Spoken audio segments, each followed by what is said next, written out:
من هر لحظه مخصوصا در فصل تیرما و زمستان در هر یک لحظه هر یک ساعت تشویش زحمت مردم داعشدار را احساس میکنم.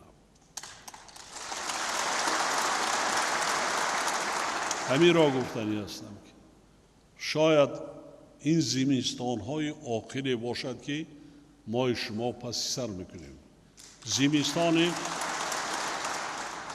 زمستان در پیش ایستاده خیلی بهتر میشه نسبت به این سال، لیکن زمستان 26 و 27 ما کوشش میکنیم که وزمین دیگر پس سر میشه و سال 27 اون طرف دیگر این چیزها در تاریخ خلق تاجیک تاریخ گذشته‌اش میماند.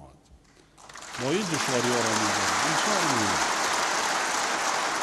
هم برای مردم تاجیکستان به ساحه اجتماعی هم به رشد اقتصادی دولت این به نهایت مهم است.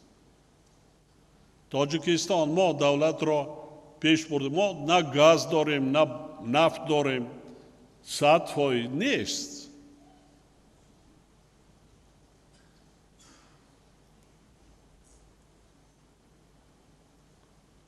برای همین ما شما وظیفه مقدس ما شما پیش از همه این خدمت صادقانه به خلق کردن است.